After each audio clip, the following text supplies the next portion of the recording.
By the grace of God, uploaded na rin po ang ating FB Live dated April 3, 2024. Sa lahat po, kung di pa po kayo nakasubscribe sa aking channel, please consider subscribing po and click the notification bell para ma-notify kayo sa mga bagong videos po na aking gagawin, and kindly like, share, and comment na rin po. Nag-upload ako ng mga katotohanan po mula sa Panginoon. By the grace of God, tayo po ay napagkatiwalaan. Mag-share po ng kanyang mga salita, lalo tigit po sa kanyang second coming. Ganon din po sa mga videos na galing po sa turot aral ng PMCC Fourth Watch, maging sa music po. Salamat po and God bless us all.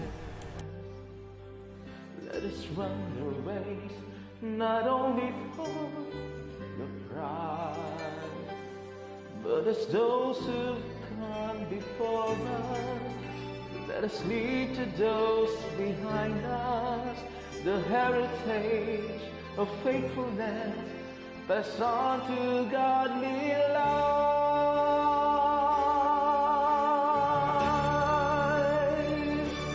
Oh, may all who come behind us find us faithful. May the fire of our devotion light their way. May the footprints that we lead them to believe, and the light to live inspire them today. Oh, may all who come behind us find us faithful. Good afternoon. Good afternoon everyone. So today is April 3, 2024. Okay, so again as usual, let's greet the one who has a birthday. So let's greet her happy birthday because only one in my list has birthday today. Happy birthday to Sister Reyes Antolis. Happy birthday to you and God bless you, sis. So today there is a little change. I guess you already noticed the change. Okay, so some people may not understand, but this is the power of the Holy Spirit. Glory to God. And today, I'm quite nervous, okay? All these things, I have my outline, so I'm sorry. I have to speak in English. All these things is what the Lord telling me to do as I really requesting Him, please guide me. I am weak. I am very emotional person. Don't cry. Okay. So, I still have my outline with me so that I can follow and so that I may not use much of your time, much time today. Okay. And I will share what God wanted me to share. Only those things through the power of the Holy Spirit. Again, I'm quite nervous. So, please bear with me. And yesterday, I guess I did not post anything because the reason why is I am so much tired. So, I told you, we went yesterday to PLTT and, my body, my health is like deteriorating. So, I told you, if I feel like I'm weak already, I will just take rest like that, so I will sleep. So yesterday I didn't post anything in Facebook or in my YouTube channel. I didn't post anything. So and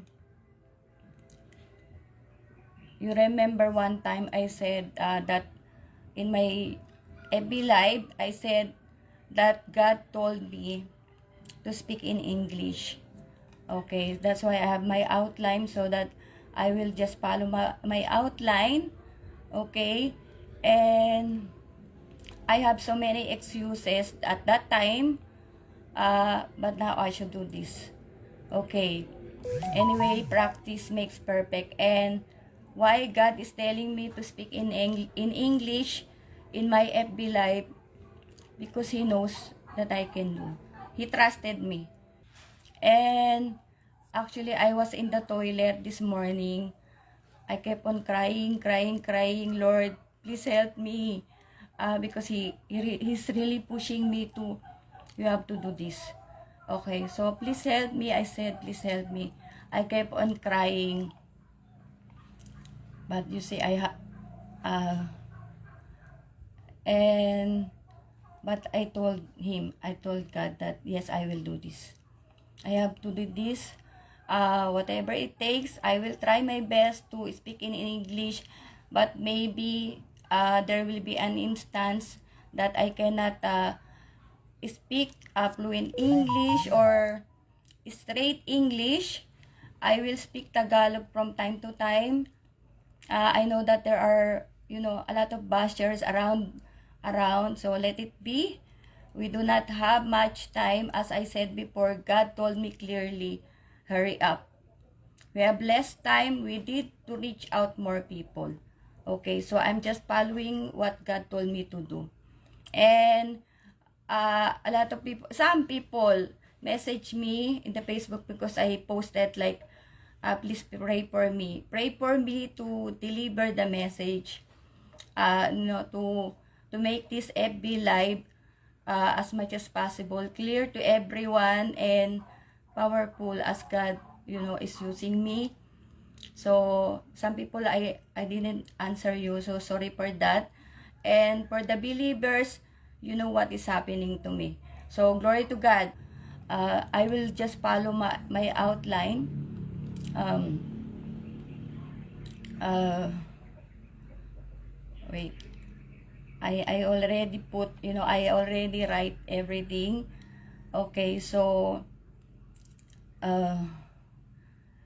yesterday, I told in my FB live, I went to PLDT. Okay, to apply for the internet. I was rushing because when I called them 171, they have this promo pre-installation until March 31. So, I applied, I told yesterday that I applied, I think the other day, I applied online, but it so happened that I don't have much documents that because my situation, like I'm paralyzed, I don't have much I don't have much IDs like that. So there is one ID that I will upload, but thank God, God told me not to do. So what I did, I told you, I went to PLDT myself with my daughter Julian, and this is God's work. That yesterday they don't have school because of the heat, but actually this is God's plan. So that I have someone to go to PLDT because I need to go to PLDT. I mean, we were rushing for God's commands because God is telling me, you do what I told you to do. So this is what I'm doing right now. And I told you, some people may not understand, only the believers will understand. Glory to God. And yeah, so there was this promo pre-installation. Okay. Yeah, I mentioned that one in my live yesterday. But when I went there, I told you, promo extended till April 30, 2024. And what I took is, I signed everything like that. What I took is 1,399, 1,400 to be exact. The monthly package, meaning with cable, movies, because they asked me if we have smart TV. So I said yes. Okay. Thank you to all the people who is watching right now, who are those people supporting me.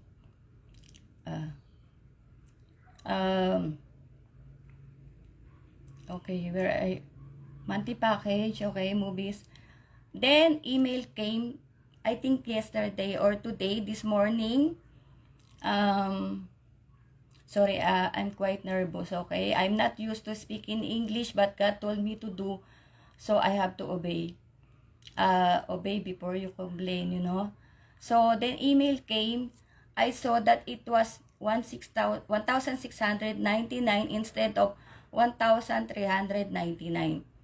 I was so surprised, so I called 171 to clarify things, but there is no option to talk to someone. So what I did is I waited for the installer to come here in the house because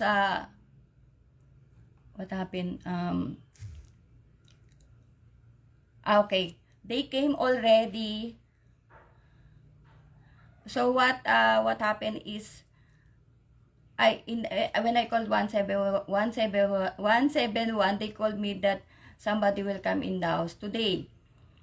So somebody came, and then I told them I applied for 139, and how come I have the email 1699? Okay, I will just cut it short. Okay, so they told me, this PLDT installer, they told me, ma'am, I'm sorry because this was the instruction given to us. Okay, so what you're going to do, you're going to apply another one. Okay, so I said,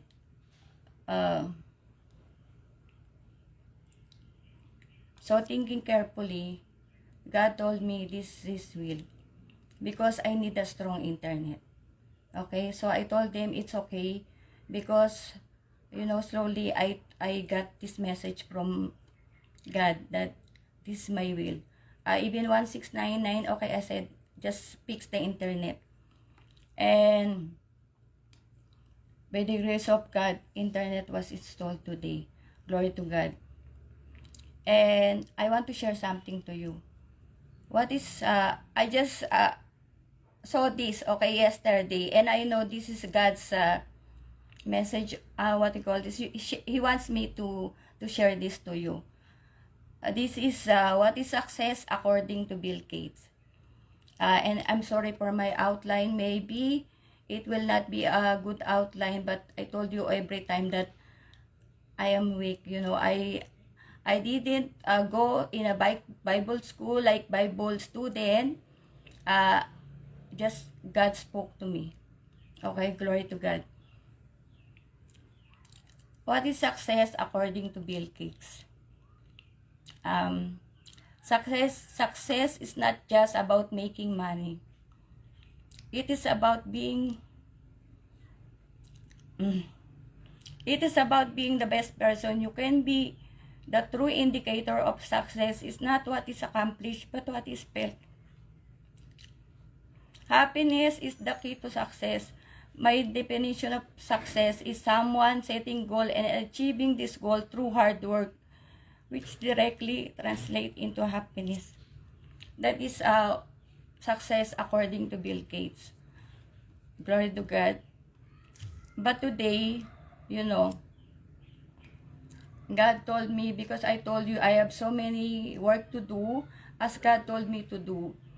And until now, my last FB Live, which was uploaded in my YouTube channel, that was August 22, 2023. So I still have, like, from August, September, October, November, December, until this time, still not yet uploaded.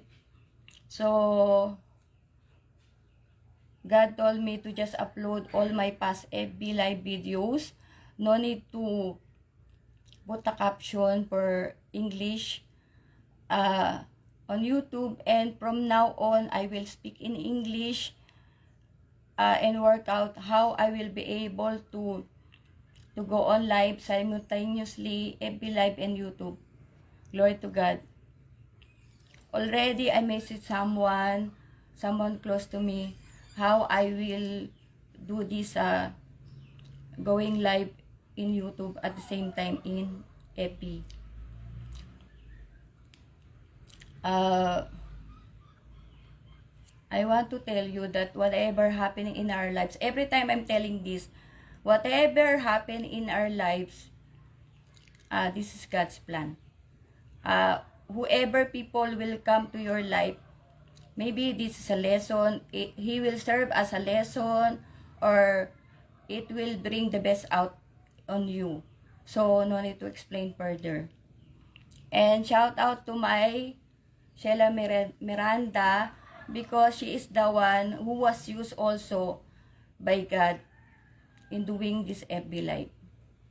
So, it's not, it is God's plan.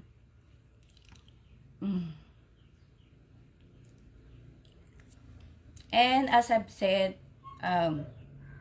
some people may get hurt. Okay. But this is not about to bring back the past. And I told you I don't have anything in my heart. Otherwise, God will, punish me. But because that is a different thing. The commandment of God, to forgive those people who hurt you.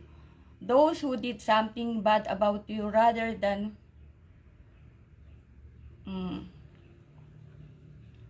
yeah. Where am I? I told you, some people may get hurt. And this is not about to bring back the past, because that is a different thing. And that is the commandment of God, to forgive those people who hurt you, those who did something bad about you. But rather, I am saying this to glorify the Lord. To God be all the glory. And before I mention also, do not look at the people, look unto Jesus. For those, the Fourth White Nation, we know that. And of course, some people, some believers, always think if somebody hurt you, or just look unto Jesus, His promises. The teachings are perfect, but the people are not perfect yet. It is being perfected. So some reasons I also want to share, in which I said I will not share, but I have to.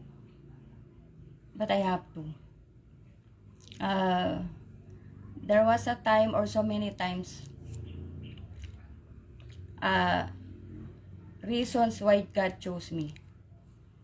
I told already some reasons, and these are also some reasons that I kept on, but God told me to reveal it to you. So glory to God. And I said, people may get hurt. Okay, but this is the truth.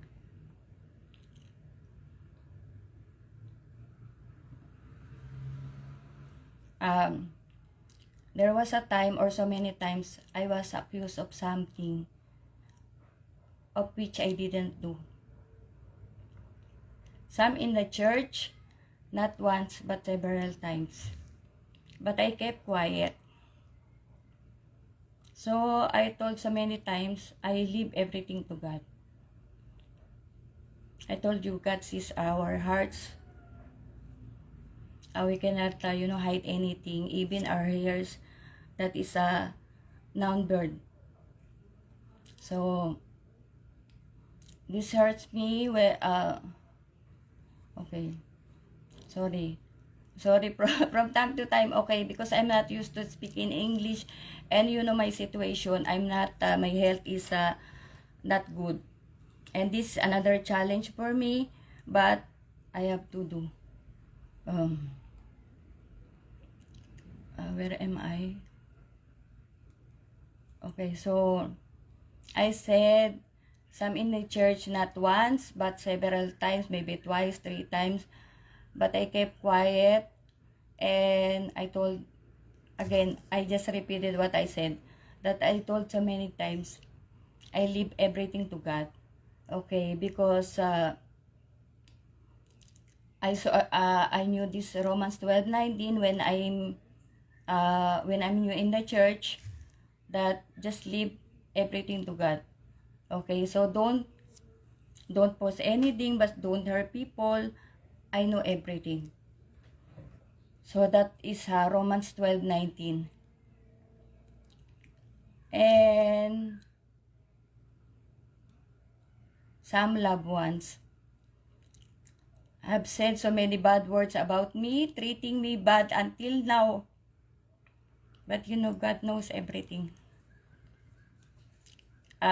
This hurts me when someone told me I used my money to my mom and to Andrea and Jaron, and Julian was left miserable. Again, God knew everything. I don't have to explain further. So there was this time last year, my husband's family had family vacation. I was not included, and yes, for me it is more convenient to stay in Andrea's condo rather than to go with them, so that it will not be like pahirap to them, you know. I don't know in English pahirap. I told you from time to time I will speak in Tagalog. Um, where am I? So, and to be honest, I really don't want to go. Because I don't want to, you know, to ruin their vacation. That was in my heart. And at that time, I was not included. I saw the message from my husband's. Yes, I read my husband's message. That's true. Okay? For some reasons, God only knew the reason why. And I don't have to explain it further. And there was this one time, sorry. And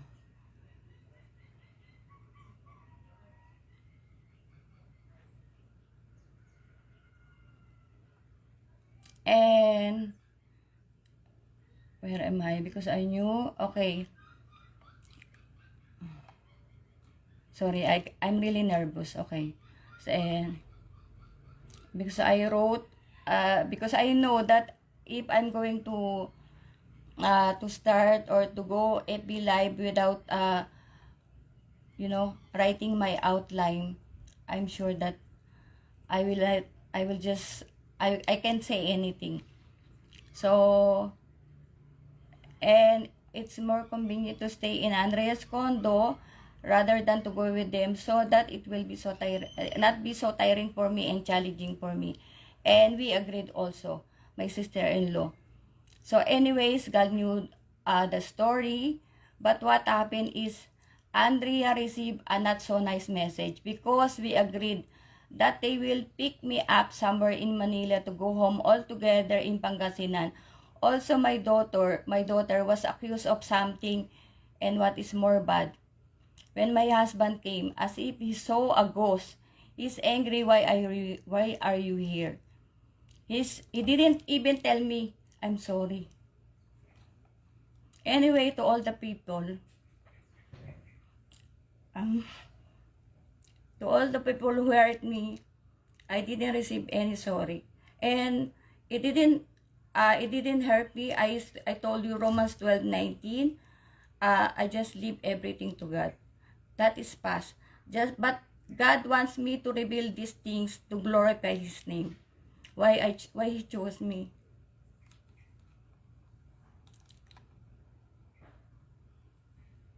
And yeah, my daughter was accused of something. I told you when my husband came, he saw me here, like it seems like he saw a ghost.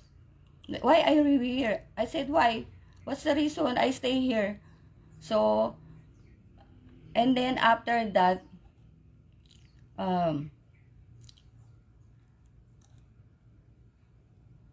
also my daughter was accused of something. You know, that is not true. So, I told you before, if God choose you, God, in God you are special to Him. So whoever special to your heart, God will protect. But if God see that somebody close to your heart and he hurt you or your loved ones, God will also do something. That was Romans 12:19. And that is the explanation of God to me for that verse.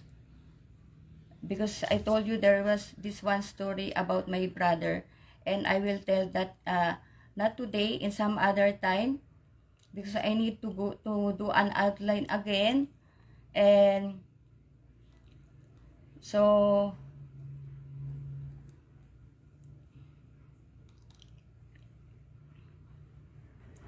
yes, she was accused of something, and what is more bad, yes, my husband, I told again, sorry for repetition. Well, it is God's for month, because he saw me. I told Andrea when she received that message that they will not pick me up in somewhere in Manila. I told her, I will go alone going home in Pangasinan. But she asked me, Mommy, are you sure? Yes, I'm sure. Okay. And why also I insisted on going to Pangasinan alone at that time? That was December. December 29, 2023. Because there is something also, my uncle have something, he wants to see me. Okay, that's also my reason. But only now I knew that those are God's plan. And more worse, Jayron spoke to me when they came from that vacation. Jayron immediately spoke to me and say, Mommy, is it true that that Ate Andrea chose her boyfriend instead of us? You know, at that time really I was so angry, and my blood pressure, I know it went up, because I told you that time I don't have a, what's this Permax, which I'm using, which also God gave me. And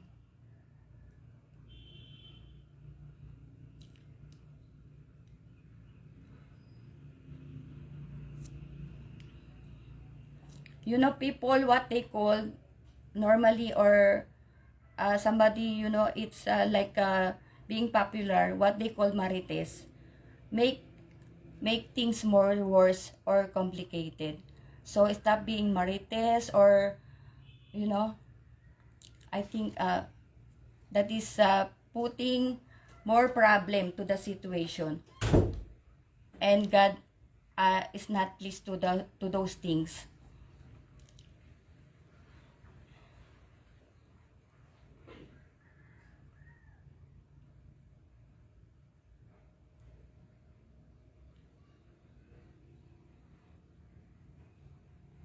I'm sorry, I'm quite slow because I'm reading my outline. And people treat you so bad, but thank God for those people who are doing their best to be faithful to God. God is more than faithful. To God be all the glory. Yes, I have the gift of discernment. I know I will come to know our people, those are sarcastic or putting a face like an angel, but inside there's something. So I don't want to say much more of that. And yesterday I watched the one I shared today, the morning devotion, because yesterday I watched that message from our DAM Bishop Jonathan Buriol, and of course God told me to watch that.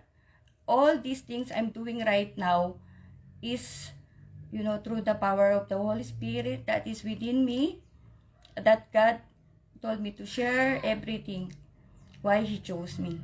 To God be all the glory. And by the grace of God, He taught us there about Holy Spirit. And now, from now on, of course, I will speak in English, so all my verses will be in English. And why in English? Because I will go to YouTube at the same time. I told you simultaneously, I will do my live FB and YouTube, because there's no much time.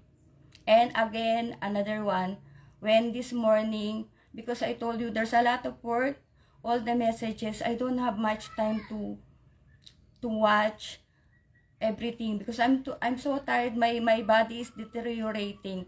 So, and before it will happen, of course, I need to do the will of God. So today, this morning, I saw this message, but this is a private group. Why private? This for the believers, like you can say everyone, but this for the believers at least, because not everyone can understand the message, because that is the great tribulation. So that is why I'm sharing the book, because we don't have much time.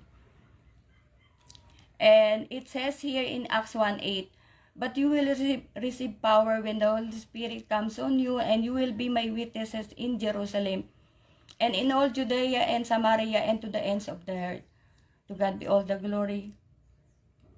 I will not talk much about this because I think it is you can understand that verse, right? That is the power of the Holy Spirit. That is we need. Glory to God. But rather I will ask you to kindly watch that video. I'm sorry. So, and everything he said, our Deputy Executive Minister, Bishop Jonathan Periol, everything he said there is true. So, kindly watch that video. I already shared that video. Especially on what he said, that we need power because the Christian witnesses are the target of many destructive forces, and the last program of our apostle RRB, Reaching Regions Beyond, about evangelism. This is the last program of the church has to do. So it is true, the Christian witnesses are the target of the many destructive forces. I told you for so many FB Live I did that stress are there. People are stressing me because the Antichrist is just around. And he knows that I am an enemy. I hope you understand what I'm talking about. To God be all the glory. And he also mentioned Reinhard Bonke, the German evangelist. You know, when I was in jail, and I don't have to explain further. Already I told in my FB Live why I went to jail. Okay. And I met someone from India. I can remember her name. Randa, yes. Randa, her name. When she went also from jail, we exchanged WhatsApp numbers. And she is sending me so many Bible messages about Reinhard Bonke. There was also another one from India also. She was the one who was sent by God to protect me because at that time I was in trouble. So she prayed for me. These two people, they have the strong power of the Holy Spirit also. Every day they're sending me messages, Randa. And actually this another one, I just can't remember her name. She was asking me also to join in their like fellowship or just to hear like this, but I really don't remember her name. And I will finish this live with this verse. And another one, with this verse and one more thing that God told me. Wait, just please bear with me. Sorry. In Revelation 22:12-13, New King James Version. Okay, I'm sorry. Normally, NIV version. And behold, I am coming quickly, and my reward is with me, to give everyone according to his work. I am the Alpha and the Omega, the beginning and the end, the first and the last. To God be all the glory. And I will also invite you on April 7, this Dome Free in Batangas. So everyone watching from Batangas, so I am inviting you right now. I don't know the venue, but we will post it soon because I'm really tired today doing this outline and hearing messages from God. And yes, I remember. I want to tell you what God told me. Repent and be baptized. If you don't want to go to those places that you don't want to go, repent and be baptized. But for some people, they will not understand or they will not obey. I'm just sharing you what God is telling me. To God will be all the glory. So see you all tomorrow. Tomorrow I will do this live every day as God told me. I will speak in English. I will obey the Lord. To God be all the glory. Thank you so much for watching. And to those people who watch this live, who's supporting me. Thank you so much. Yeah, that's it. I hope that, we understand the message, why I'm sharing this. We don't have much time. To God be all the glory.